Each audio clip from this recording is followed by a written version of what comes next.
I gotta hand it to the show writers with this one. They fucking got me with this one. I, a book reader, really fell for it, and I really thought there for a second that Nynaeve left the tower in real life. I was so confused. I was sitting there like, this isn't supposed to happen! What are you doing? The hint should have been when I did note that she was still holding Lan's hair tie when she came out of the archway, because even though the Aes Sedai themselves don't really understand how the arches work, we know that they work in conjunction with the world of dreams. So Nynaeve, when she came back out of the archway, she should not have still had that in her hand, so that should have been a little hint that she was still dreaming, but I fucking fell for it.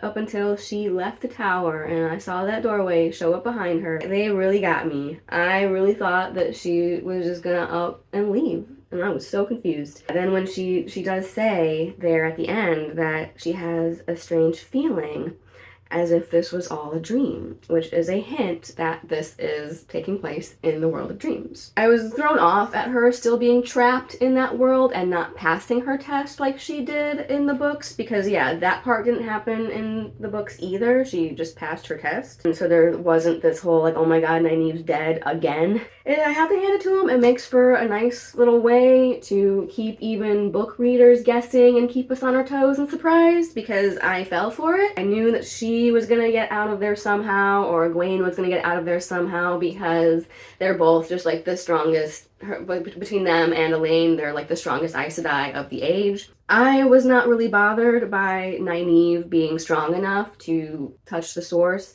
and channel her way out of the arch from the other side when you're not supposed to be able to, because throughout the books these three girls just go on to do so many things that you're not supposed to be able to, that I think this is just an introduction to that concept of perhaps, yeah, some of the Aes Sedai, like, they don't know everything that they think, and they still have a lot to learn and or rediscover or just re-examine in terms of what they think they know. So this is, I think, just, yeah, throwing that concept out there. I did also like that in her first trial we hear, remember, Red is dead, hint hint. And I also like that we saw another role reversal where her dad was the herbalist and the teacher and the one hiding her under the staircase when they were being attacked, and her mom was the one up there with the weapon protecting the family, because this is a matriarchal society. I think we also definitely see in these trials that Nynaeve's worst fear is walking away from or feeling like she's abandoned those who need her, or like those who need her help, or being powerless to help those who need her. Well, I think her first two tests, as dramatic as the first one was, they could have been a little bit more intense in terms of like just the raw fear and tension that the books conveyed. The anguish of the third test, I think, was definitely strongly conveyed in terms of her being stuck there, living her dream life, and then having it ripped away from her. We did see echoes of that in her tests from the books. I was a little low-key mad that after that happened, Liandrin just went and let Matt go after 5 months of keeping him prisoner and torturing him because reasons? Like, I guess she kind of implied she was keeping him, like, for the dagger and because she knew he was important to Moiraine somehow, and she wants to know what Maureen's up to. But I also just figured that since this is Liandrin we're talking about here, that it had to be a trick or a ploy of some kind. And all I can say is poor Min, but she does in the books end up also getting like roped in by Aes Sedai plots in different ways. I'm just curious to know where Liandrin is sending them. At first I thought maybe it was after Rand, but even if she did remember Rand exists or somehow know that he was the dragon, which I don't think anyone else knows yet besides the Emonders and like Moiraine. Even they all think he's dead. He's still presumed dead by everyone at this point. I'm wondering if, since Matt is perhaps not fully healed of his tie to the dagger, like Moiraine said she healed him most of the way, but that he would need more extensive healing before he would be entirely cleansed, which I don't think he ever got because they no longer have access to the dagger. Padan Fane has it. So it makes me wonder if he's going to just kind of like honing in on where the dagger is like a beacon and inadvertently following it and lead them to Padan Fane, and that will be the way that Min and Matt also make their way down south to Falm, where the Seanchan and Perrin are, and where everyone else needs to end up by the end. Speaking of the south and the Seanchan, fuck you, show, for doing our boy Uno dirty like that. I can't believe what they did to my boy. Giving the book readers just the barest taste of book Uno like that and making us all like fall in love with him and then immediately wrenching him away in that brutal manner. I know the Seanchan need to come across as brutal, but that was just rude and mean, and you didn't have to do that to us. But I do like that we know, since the Seanchan are supposed to have this like slow drawling accent, and I heard somewhere that Robert Jordan said it's supposed to be like a southern accent, which is just funny to me. But we do hear in the voice of High Lady Suroth a slight southern twang when she says like, "Oh, we'll nail." Like, you hear that slight southern drawl in her voice. And I'm kind of hoping that we do still hear some slight, like, languid tones, because it just, all it says in the books is that they just have this kind of slurring voice, which always made me wonder what it was supposed to be. Like, is it kind of like French and they talk like this? Or... But no, it's apparently slightly southern, so we do get some hints of that. And I also wonder if the one Seanchan soldier character they keep zooming in on without a helmet is going to be Aeginin. I don't know if it was announced that she was cast yet or not, but she's an important Seanchan character in later books. And she's the only Seanchan soldier that we keep seeing without a helmet or in close-up.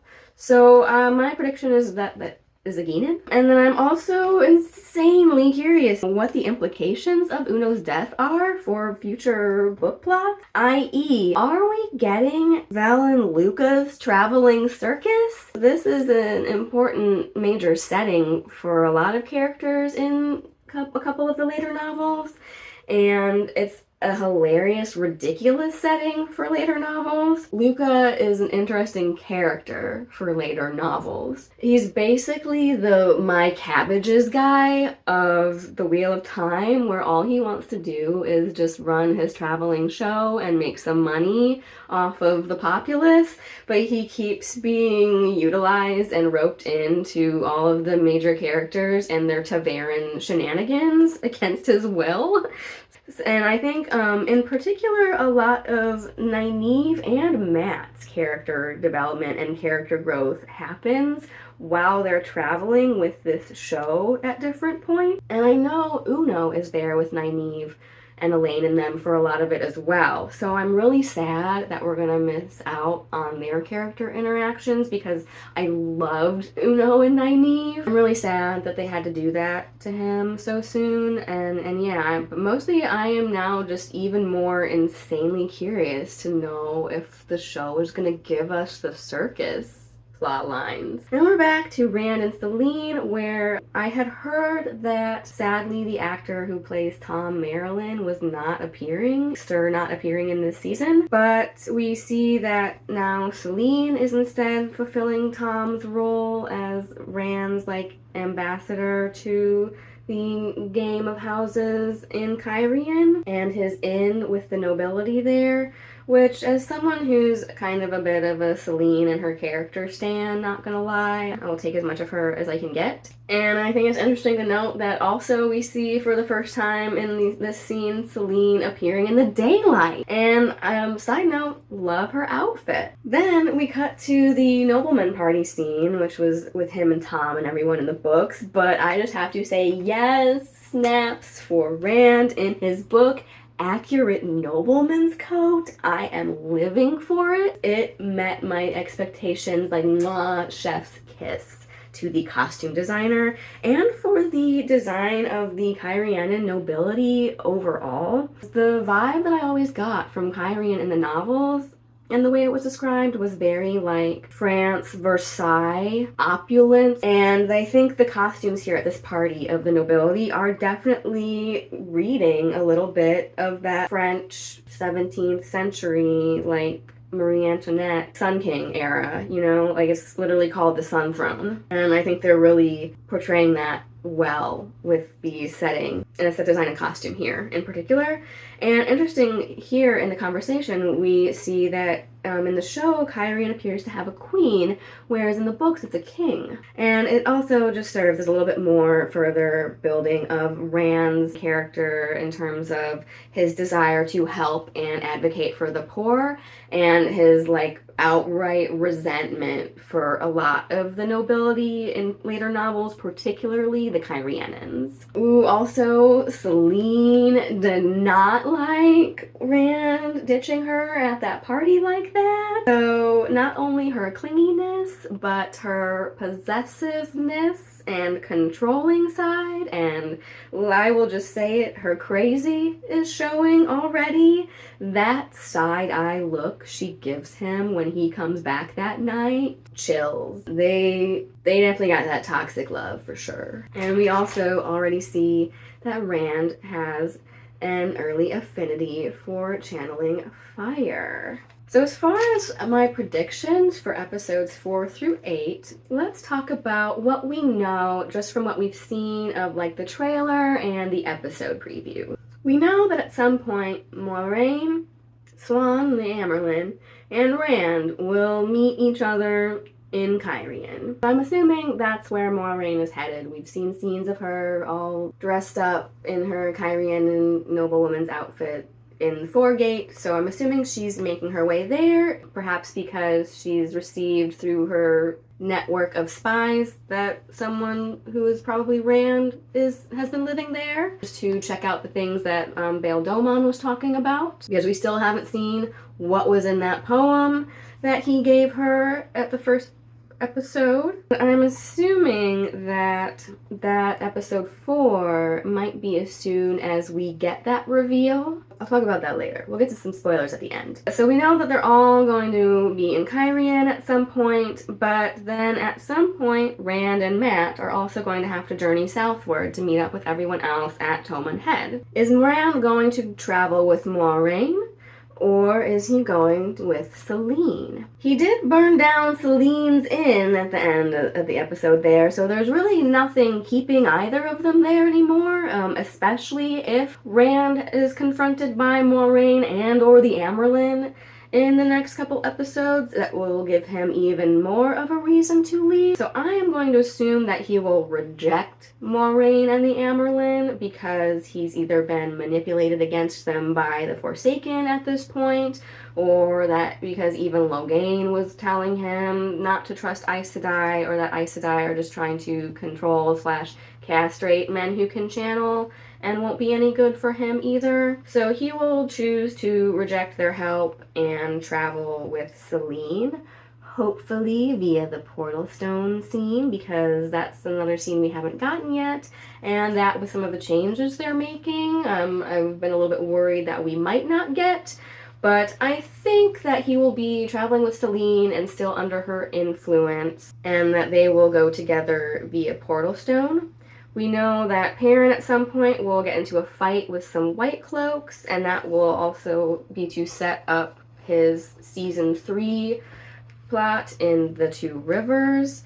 And so maybe in this season we might see him meet Faile, because we know he meets her initially as a hunter for the Horn of Valyr. And we know that Egwene and Nynaeve are here's where I'm going to start getting into season spoilers as well as book spoilers, so stop the video now if you don't want to be spoiled. Egwene and Nynaeve are at some point going to be given over by Liandrin and the Black Aja to the Seanchan and end up in Falme, where Egwene will be made captive as a Damani, like we have seen the women channelers there. I think this is where we're going to start seeing some of the payoff of Egwene being able to channel without using her hands.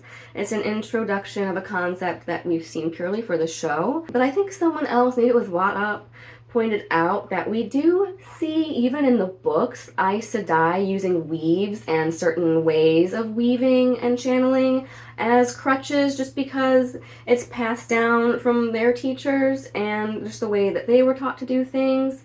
So there's not really a lot of innovation happening in the White Tower anymore, whereas among the Sea Folk and the Aiel channelers, they have different ways of doing things, and will even criticize the Aes Sedai way sometimes. So we're going to see some payoff of Egwene being able to channel without using her hands, and I think that will be a large part of how she is able to escape her capture. But her capture is a huge part of her character development. Yeah, we're also going to see Rand and Mat going there. Mat might already be his way on there, way there with Min, because he senses the dagger is there. The only questions that I really have at this point are, will Nynaeve remember the things that she experienced and the whole life she lived with Lan in the World of Dreams in that archway? Because I think sometimes people don't remember, or if they do, they're just kind of told not to speak about it. So I'm curious to know how much she will remember, because I think that could play into more development of being able to use and go into the World of Dreams in later plot, and also will go a long way toward her character development and relationship development with Lan. And I think that might be part of the reason why they're speeding up Moraine and Lan's storyline as well, and already distancing him from her, is because they already sped up the Lan-Nynaeve relationship so fast that we need a reason for Lan to be able to separate himself a little earlier from Moraine and go be able to help Nynaeve with what she's facing. So not only that, but if she does remember the entire life they lived, it will also just help progress their actual real life relationship much faster, because she'll just have much stronger feelings and stronger ties to him, whether he actually was there to experience that side of it himself or not. For her, the feelings were experienced and are still real. They still happen and are still real. I'm also wondering if her being able to return through that doorway when it's something that Aes Sedai were not supposed to be able to do is also going to be foreshadowing Moraine being able to return or not be dead as she's presumed to be after she goes through another type of doorway to a different world. And I also think that Bael Domon's mention in the early episode of the Broken Quendiar sundial in Cairhien is going to be revealed to be the seal on Lanfear, the Forsaken's prison, because we got some hints at that in the teaser and the trailer of scenes of him releasing someone. And so the only other thing I'm curious about now, which is also a spoiler, is when we will get the reveal of Selene is Lanfear. And I think it might be done in 2 separate stages, because if you saw the teaser trailer for episode 4, we saw some teasers that we might see what was written in blood on that broken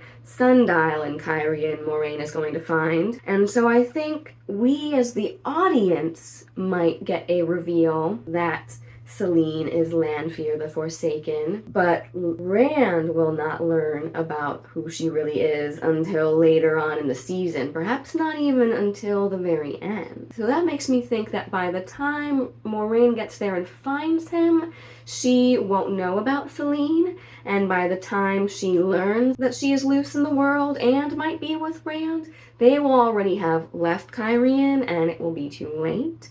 So she might be pretty desperate to find him again at that point. I'm really excited to see where the rest of the season is going to go. I think as long as we're just willing to accept that this is an adaptation, and like I said, we knew going into it that it was going to be combining books 2 and 3, The Great Hunt and The Dragon Reborn, into one book.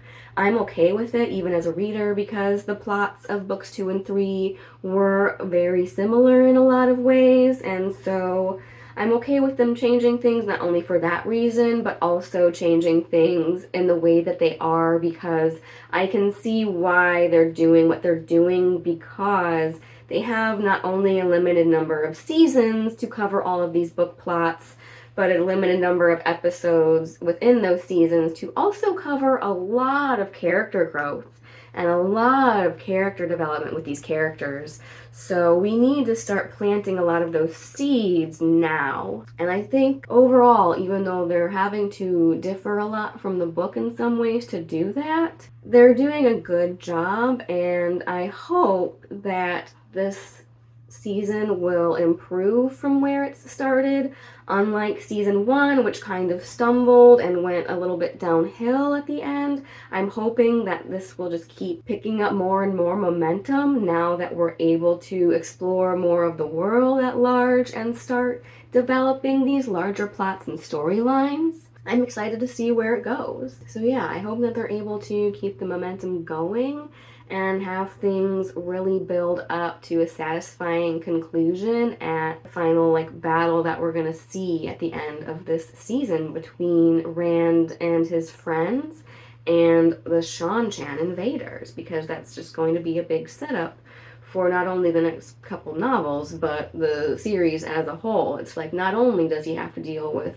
the ramifications of just being the chosen one and the Dragon Reborn and what that means, not only for him personally, but for the world as a whole, but also, and trying to bring all of Randland under him. But now he's got this whole other rival invading nation and a powerful army to deal with on top of it, as if the poor guy didn't have enough on his plate already with being a male channeler and the Dragon Reborn. Now he's also got, Forsaken looking for him, and the Seanchan are invading. It's basically like if the great-great-great-grandson of Alexander the Great just showed up one day out of nowhere and was like, hey, my dad used to own all of this land that he conquered, so it's mine. I'm here to reclaim. Literally, we're here to reclaim what is rightfully ours in their view. And we will see